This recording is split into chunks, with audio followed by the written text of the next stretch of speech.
Américas no Ar. Oferecimento Landfi. Envie dinheiro rápido e fácil para o Brasil. Uninter. A melhor faculdade para brasileiros nos Estados Unidos. Acesse uninteraméricas.com e inscreva-se já. Brasileira é morta a facadas e ex-marido é apontado como autor do crime em Long Island, Nova York. Esquiador Lucas Pinheiro Braten conquista o primeiro ouro da América do Sul nos Jogos Olímpicos de Inverno. Carolina do Norte amplia quiosques de DMV e Flórida expande unidades móveis para facilitar a renovação de driver's license. Ator Wagner Moura brilha em premiação em Los Angeles e entra na lista das figuras mais influentes do Washington Post.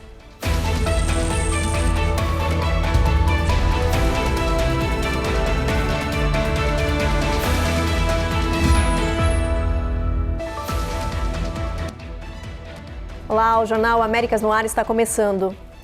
Uma brasileira foi encontrada morta a facadas em Long Island, no estado de Nova York. A suspeita é que o ex-marido tenha cometido o assassinato. A polícia investiga o caso inicialmente como violência doméstica. A Carolina Camargo tem as informações.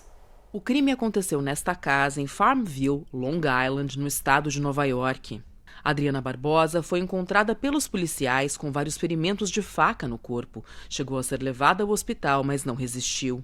O ex-marido dela, Marcos Marques Leal, é apontado como responsável pelo crime.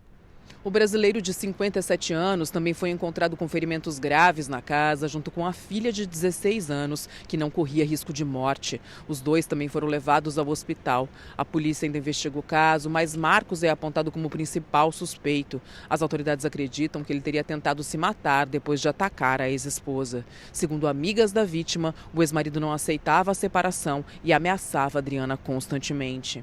Ele deve ser indiciado por homicídio em segundo grau, por desacato às autoridades e por colocar em risco a vida de uma menor de idade. Mudando de assunto, o Congresso não chegou a um acordo sobre o financiamento do Departamento de Segurança Interna e sobre reformas migratórias. Como resultado, o governo Trump entrou no final de semana mais uma vez em shutdown parcial. Mesmo assim, as operações anti-imigração continuam acontecendo em todo o país. O casar da fronteira, Tom Homan, afirmou que o congelamento das verbas para o DHS não vai afetar as ações do ICE, que foram a razão pela qual Trump foi eleito, e garantiu a missão da imigração continua. The immigration mission, the reason why President Trump was elected to be president, continues. O shutdown entrou em vigor no final de semana, depois que senadores democratas não apoiaram um pacote de financiamento do Departamento de Segurança Interna, o DHS, sem que fossem feitas mudanças no ICE, principalmente depois das mortes a tiros de Alex Pretti e René Good. We have a rogue agency. Why don't we rein them in? Temos uma agência descontrolada. Por que não a controlamos? É isso que o povo americano está pedindo aos republicanos, disse o senador Chuck Schumer. Os democratas querem reformas, incluindo parâmetros mais rigorosos para os mandados de busca, de prisão, o fim das máscaras, da perseguição racial e também do uso da força excessiva, além de exigirem o uso de câmeras corporais nos agentes e de investigações externas.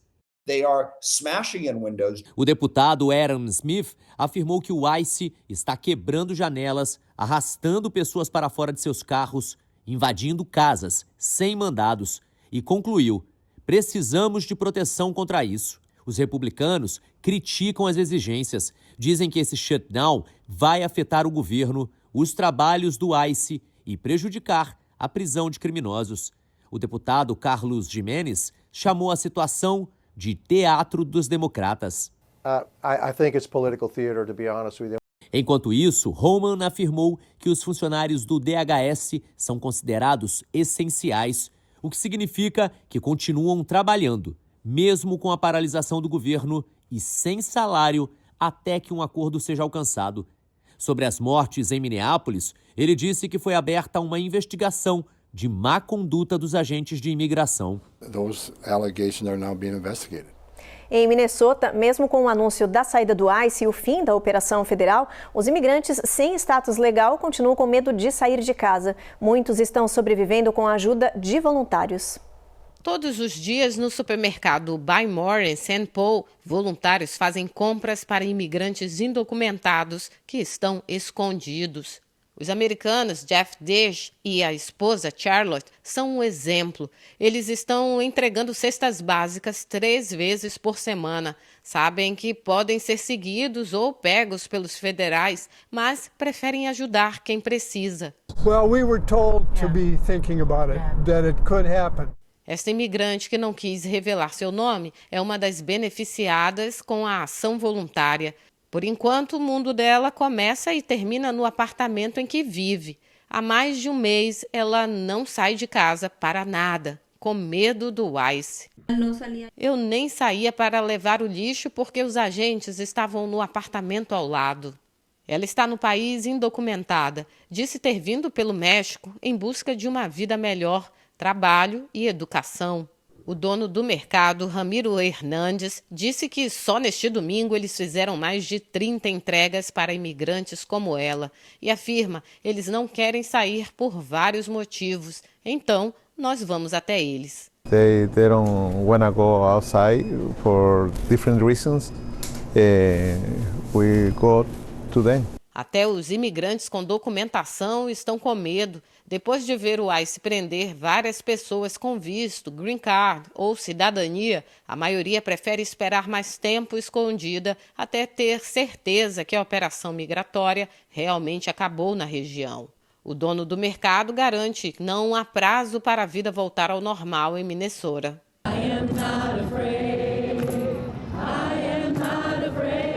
Enquanto isso, grupos se reúnem nas ruas para cantar e pedir amor no lugar de violência.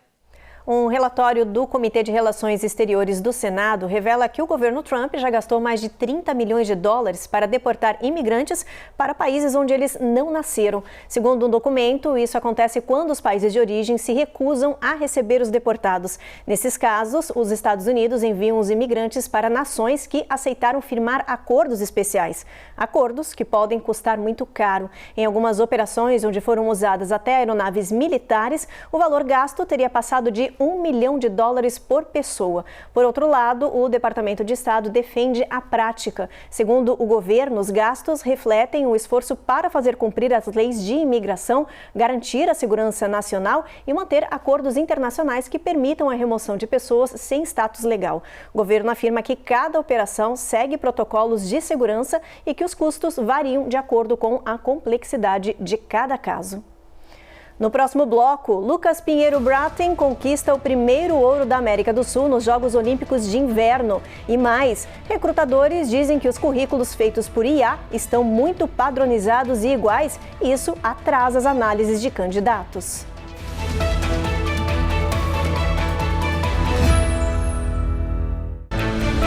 Américas no Ar. Oferecimento Landfi.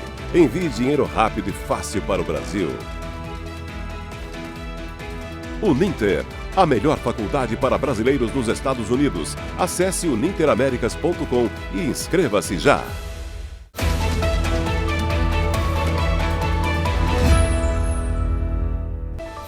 O brasileiro Lucas Pinheiro Braathen fez história nos Jogos de Inverno ao conquistar uma medalha de ouro no slalom gigante no sábado. Aos 25 anos, ele se tornou o primeiro atleta da América do Sul ao subir ao pódio em uma Olimpíada de Inverno, um feito que é considerado inédito para o continente. Braathen disse que espera inspirar novos atletas e mostrar que o esporte de alta performance pode ir além dos países tradicionais da neve. A conquista repercutiu no Brasil. O presidente parabenizou o atleta nas redes sociais, dizendo que a vitória fica marcada para sempre na história do esporte brasileiro. Em Rhode Island, um jogo no hóquei no gelo terminou em tiroteio. 3 pessoas morreram, incluindo o atirador, e outras 3 ficaram feridas. A polícia disse que o ataque foi motivado por disputas familiares. O tiroteio aconteceu dentro da arena lotada, em Pawtucket, durante um jogo escolar de hóquei em Rhode Island. Segundo a polícia, 3 pessoas morreram, incluindo o atirador, e 3 ficaram feridas. As autoridades disseram que o crime parece ter sido motivado por uma questão doméstica. As vítimas eram a ex-mulher e o filho do suspeito. Os 3 feridos que foram internados em estado crítico também eram familiares e amigos. A polícia identificou o atirador como Robert Dorgan, de 56 anos, que era trans e também usava o nome de Roberto Esposito. Ele tinha histórico de problemas mentais. Segundo a chefe da polícia, uma pessoa da plateia interveio e conseguiu impedir que a matança continuasse. O atirador se suicidou logo depois. Nenhum estudante ou jogador foi ferido. O tiroteio levou a Liga Interescolar de Rhode Island a suspender temporariamente todos os jogos. O reverendo Jesse Jackson, uma das figuras mais influentes da luta pelos direitos civis nos Estados Unidos, morreu em casa. Jackson ganhou projeção nacional nos anos 60 ao lado de Martin Luther King Jr., participando de marchas e protestos contra a segregação racial e a desigualdade social. Após o assassinato de King, ele fundou a Operation Push, organização voltada à inclusão econômica da população negra, que mais tarde se tornou a Rainbow Coalition, ampliando debates sobre justiça social, emprego e educação. Jackson também entrou para a história política americana ao disputar eleições presidenciais na década de 80 pelo Partido Democrata. Ele ainda intermediou missões humanitárias que resultaram na libertação de reféns na Síria, em Cuba e no Iraque. Há 8 anos enfrentava a doença de Parkinson. Ele morreu em casa dormindo. Jesse Jackson deixa filhos e netos e um legado central no movimento moderno de direitos civis dos Estados Unidos. Mudando de assunto, apesar do mercado de trabalho aquecido nos Estados Unidos, muitos candidatos têm enfrentado um processo de contratação mais lento. Segundo recrutadores, a inteligência artificial, que deveria ajudar, está atrasando a análise de currículos. Encontrar um novo emprego nos Estados Unidos tem demorado mais do que o normal. Mesmo com o relatório de janeiro, mostrando a criação de 130 mil novas vagas e o desemprego caindo para 4,3%, o processo de contratação está mais lento e frustrante. The job process is always a frustrating one. A empresa de recrutamento Robert Half entrevistou mais de 2.000 gerentes de contratação. 60% deles disseram que pretendem contratar funcionários permanentes este ano, mas um fator novo está atrapalhando: o uso crescente de inteligência artificial para criar currículos e cartas de apresentação. Há muitos currículos chegando e a maioria parece igual, diz Dawn Fay, presidente da empresa de recrutamento. Segundo a pesquisa, 65% dos gerentes dizem que os currículos feitos por IA estão ficando padronizados e mais difícil avaliar as habilidades reais dos candidatos. Os recrutadores recomendam que os candidatos mostrem resultados concretos do passado e reflitam quem você realmente é. Eles também sugerem que o candidato entre em contato diretamente com o gerente de contratação para entender quais qualificações eles estão procurando no candidato, tirar dúvidas sobre o perfil e perguntar qual é o prazo da empresa para preencher a vaga. Assim, você sabe até quando pode ficar esperando por uma resposta e quando deve começar a procurar uma próxima oportunidade. A seguir, Carolina do Norte amplia quiosques e Flórida expande unidades móveis do DMV para facilitar renovação de documentos. Você vai ver também um resgate dramático na Flórida. Mulher capota carro com crianças, cai em canal e todos são salvos por muito pouco.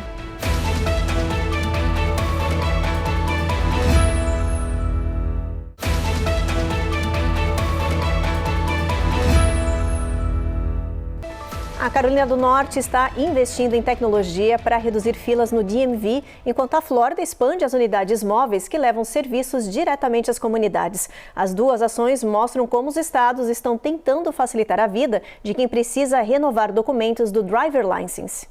A Carolina do Norte anunciou nesta segunda-feira a instalação de mais quiosques de autoatendimento em diferentes supermercados. Com essa expansão, o estado chega a 20 quiosques em lojas como Publix e Carly C's. Nestas máquinas, o motorista pode renovar a carteira, pedir segunda via, atualizar endereço, renovar o registro do veículo e pagar taxas, tudo em poucos minutos. Segundo o comissário do DMV da Carolina do Norte, Paul Tyne, cada passo rumo ao atendimento digital ajuda a reduzir filas e aumentar a eficiência nos escritórios. Every little step we take, the more we move online, The more things we do in the office to create efficiency, it's going to continue to drive that down further and further. Enquanto isso, aqui na Flórida, o Departamento de Highway Safety and Motor Vehicles expande as unidades móveis, conhecidas como FLOW, Florida License on Wheels.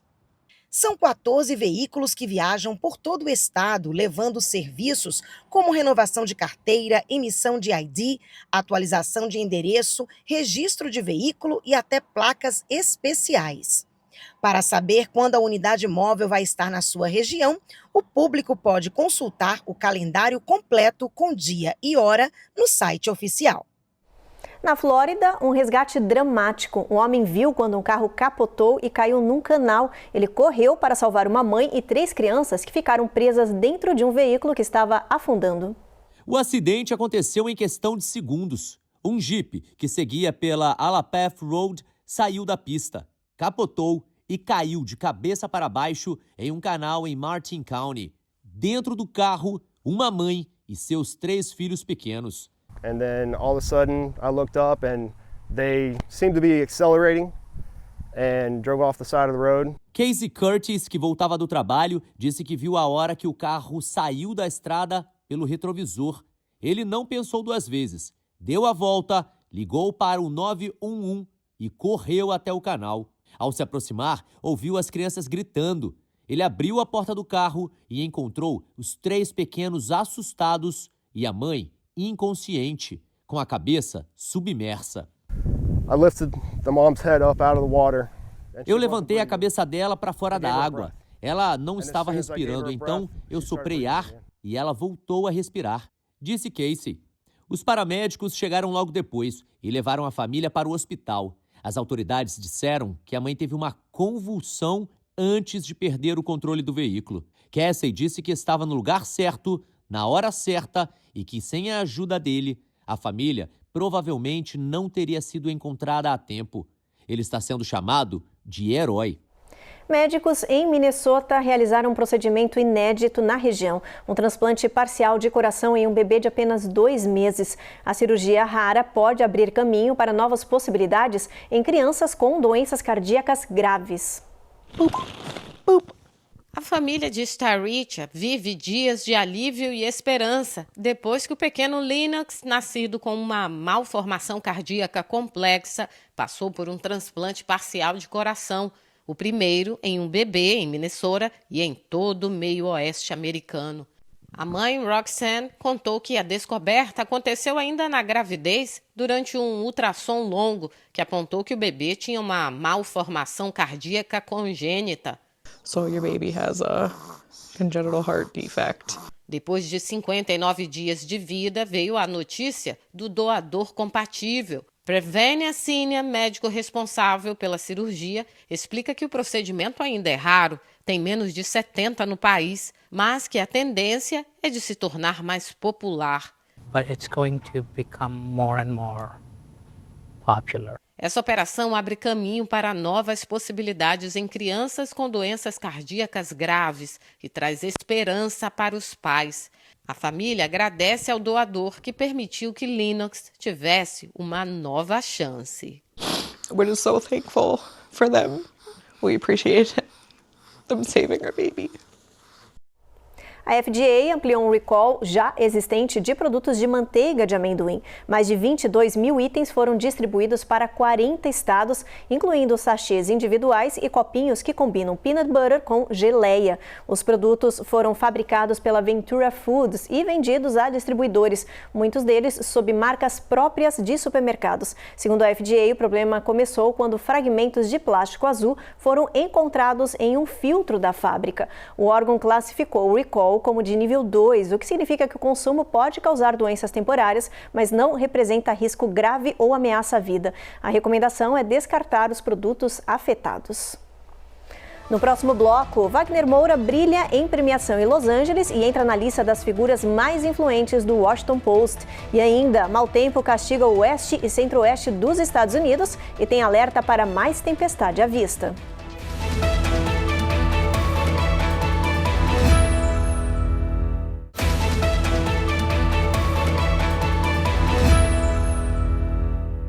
Em São Francisco, uma série de aparições de animais selvagens nas ruas tem preocupado moradores e também levantado perguntas sobre o que está mudando na região. Depois de um leão da montanha ser visto caminhando pela cidade, especialistas explicam o que pode estar por trás desse aumento nas ocorrências. Novas imagens mostram o leão da montanha, que circulou pelas ruas de São Francisco, sendo finalmente devolvido à natureza nas montanhas de Santa Cruz. Mas, antes disso, moradores tiveram encontros assustadores. Ele estava em posição de ataque. Quando eu olhei nos olhos dele, ele estava tão perto quanto você está de mim, disse Lindsay Cummings. A enfermeira diz que visitava um paciente quando se deparou com um animal e temeu que ele a seguisse até o prédio. I was worried it was going to follow us back into the garage or go up the stairs and hurt my patient. There were so many possibilities that could have happened. Biólogos dizem que um leão da montanha entrar numa área urbana é algo raro e surpreendente, mas não impossível. Para Rich King, ele veio andando pelas ruas e acabou entrando na cidade. I really didn't see any way that he got in there, without just kind of going through the actual streets. Mas o leão da montanha não é o único animal aparecendo. Coiotes também têm sido vistos com mais frequência. Segundo a ecologista Tally Caspi, a população não cresceu. O que mudou foi a recepção das pessoas. Ela diz que a maior familiaridade com esses animais não é necessariamente ruim, mas um alerta para os riscos de se aproximar ou tentar alimentá-los. No momento, especialistas reforçam que a melhor forma de evitar conflitos é manter distância, não provocar e reportar qualquer comportamento incomum às autoridades. O oeste e centro-oeste dos Estados Unidos enfrentaram um final de semana de tempo severo, com chuvas intensas, neve pesada e alagamentos. A situação ainda não acabou. Uma sequência de tempestades do Pacífico vai continuar atingindo essa região nesta semana. A Califórnia e o centro-oeste passaram um fim de semana sob uma esteira de tempestades do Pacífico, com chuva forte, ventos intensos e neve pesada. Em Los Angeles, houve alagamentos e quedas de árvores. Nas montanhas, a situação foi mais crítica. A Sierra Nevada registrou até 8 pés de neve em alguns trechos, com rajadas acima de 100 milhas por hora de vento e visibilidade quase zero. Em Dune Peak, mais de 30 polegadas se acumularam em apenas 48 horas e a Interstate 80 foi fechada em momentos do final de semana. No centro-oeste, neve, gelo e ventos fortes afetaram Minnesota, Iowa e Dakota do Sul, com cancelamentos de voos e estradas bloqueadas. A previsão aponta mais chuva no sul da Califórnia nesta semana, com risco de novas nevascas e alagamentos. Os meteorologistas alertam que essa região pode ter um novo sistema de tempestade já no fim de semana. Vamos dar uma olhadinha no clima, ver como é que vai estar o tempo amanhã em boa parte aqui do país. A gente começa por Boston, lá tem neve ao longo do dia, mínima de 25 graus, máxima de 36. Vai chover em Nova York, Washington e Norfolk. Norfolk, mínima de 47, máxima de 66. Atlanta, tempo encoberto, Jacksonville, Tampa e Miami, a gente tem sol, mínima de 69, máxima de 77 em Miami. A gente continua aí no nosso mapa. Houston, tempo encoberto, Brownsville não tem sol por lá, San Antonio e El Paso também apenas nuvens. Albuquerque, sol, mínima de 26, máxima de 59 graus Fahrenheit. Phoenix, sol vai brilhar forte também. Los Angeles vai ter chuva, mesmo cenário em São Francisco. Salt Lake City, a gente tem mínima de 32 graus, máxima de 39. E o primeiro eclipse solar deste ano aconteceu hoje cedo, por volta das 6h40 da manhã, no horário do leste. Mas apenas uma pequena parte do mundo conseguiu ver esse fenômeno. Foi o chamado Anel de Fogo, quando a Lua passa entre a Terra e o Sol, mas não cobre o disco solar completamente. Segundo a NASA, o melhor ponto de observação foi uma faixa estreita da Antártida. Aqui nas Américas, apenas partes do Chile e da Argentina conseguiram ver o eclipse de forma parcial. Esse tipo de fenômeno acontece a cada 1 ou 2 anos, mas raramente é visível para grande parte do planeta. Nos Estados Unidos, o próximo Anel de Fogo só deve ser visto em 2039. Para quem não conseguiu acompanhar esse fenômeno ao vivo, o evento foi transmitido em diversas lives ao redor do mundo e está disponível na internet. Wagner Moura voltou a ganhar destaque aqui nos Estados Unidos neste final de semana por 2 motivos diferentes. O primeiro foi a premiação de cinema do filme Independent Spirit em Los Angeles, que aconteceu neste final de semana. E o segundo foi do jornal Washington Post, que incluiu o ator na lista das 50 pessoas que vão ser mais influentes do país ainda este ano. And the Spirit Award goes to The Secret Agent. Uma noite de premiações e o Brasil venceu na categoria de melhor filme internacional com O Agente Secreto. Ao receber o troféu, o diretor Kleber Mendonça Filho homenageou o elenco. I share this with our more than 60 actors in The Secret Agent and countless crew. I love them all. To Mr. Wagner Moura. Pouco depois, Wagner Moura subiu ao palco pela segunda vez, mas para anunciar o prêmio de melhor diretor de fotografia.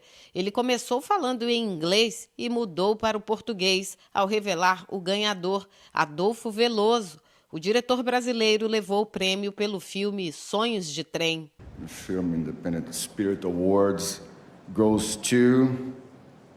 E eu estou muito feliz com isso. Adolfo Veloso. Adolfo Veloso aproveitou o momento e brincou, dizendo que com 2 brasileiros no palco já dava para fazer carnaval. Ele ainda celebrou o momento do cinema nacional e disse estar feliz por representar o Brasil, a América Latina e os imigrantes. What an amazing year for Brazil. I'm really happy to represent Brazil again. And Latin America and all the immigrants here. Thank you very much. Esse reconhecimento em Hollywood aconteceu no mesmo momento em que Wagner Moura ganha projeção na imprensa americana. A publicação Washington Post incluiu o ator na lista das 50 pessoas mais influentes de 2026, os chamados Next 50. Uma lista que é publicada no início do ano porque aponta quem são as pessoas que vão exercer grande influência ao longo deste ano. Segundo o jornal, Wagner é um superstar que molda debates importantes no país, muito além do cinema. O perfil destaca o engajamento dele com temas como a guerra em Gaza e políticas imigratórias, e alguém que deve ganhar muita projeção neste ano de 2026.